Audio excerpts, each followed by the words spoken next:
Si une prostituée parle ou écrit sur son activité, je vais me la fermer, l'écouter ou la lire.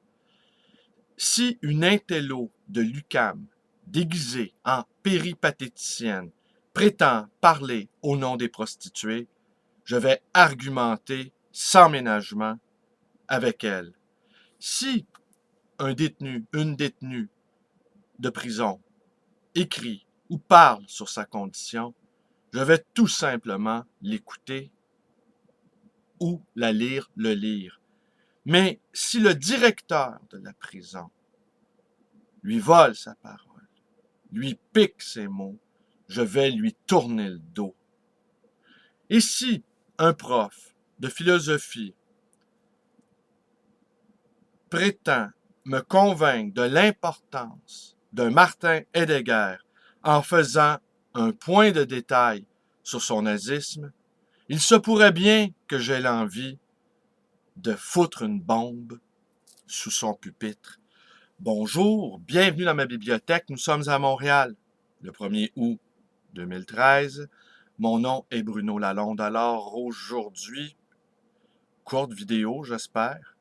Alors, je suis très fatigué. Hier soir, je me suis couché tard. Nous avons eu, en effet, une réunion d'amis lisants à ma librairie. Ces réunions se tiennent chaque dernier mercredi du mois et elles sont ouvertes à tous. Cependant, nous privilégions l'apport de gens qui ont participé au Printemps québécois 2012, car nous préparons, nous concoctons, nous élaborons un projet de livre qui s'appelle justement Après coup et qui est un témoignage de l'expérience vécue de ceux qui ont participé aux manifestations du printemps 2012. Mais expérience par le biais de ses propres motivations sous-jacentes ou cachées. Nous pensons que le travail du militant consiste également à s'interroger sur certaines raisons obscures qui peuvent le conduire à manifester. Ce que nous avons retenu de notre réunion d'hier, c'est combien il est étonnant, et est-ce une caractéristique du peuple québécois, comment nous sommes passés déjà dans l'oubli, dans l'amnésie. L'amnésie comme mode d'être. C'est comme s'il ne s'était rien passé. C'est comme s'il n'y avait pas eu de printemps québécois. Un paquet de livres se publie sur le sujet. Nous-mêmes en élaborons un.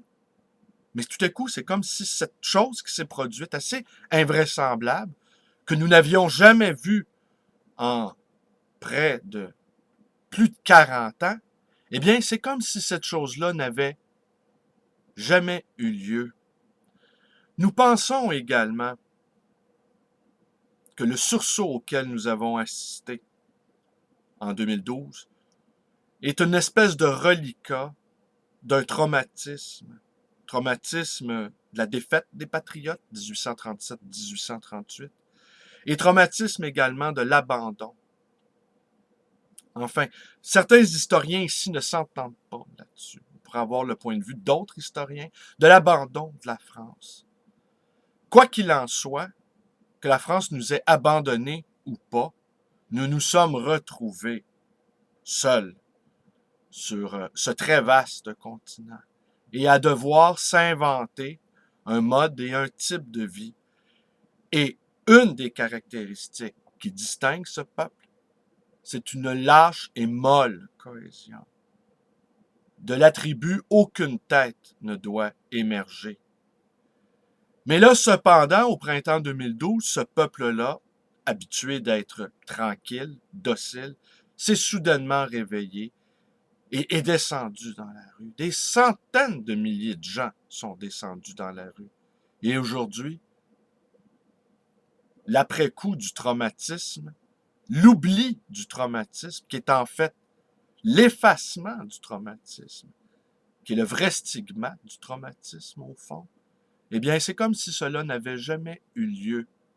Était-ce une occasion historique d'enfin renverser le rapport de force, d'enfin de retrouver la pleine et entière maîtrise de notre destin, qui, une fois de plus, nous a échappé et qui, une fois de plus, nous devrons faire preuve d'oubli pour mieux se souvenir de ce moment court, bref, d'éveil. Autant de questions qui, pour l'instant, restent ouvertes, mais nous allons continuer à réfléchir à ce qui s'est passé il y a un an.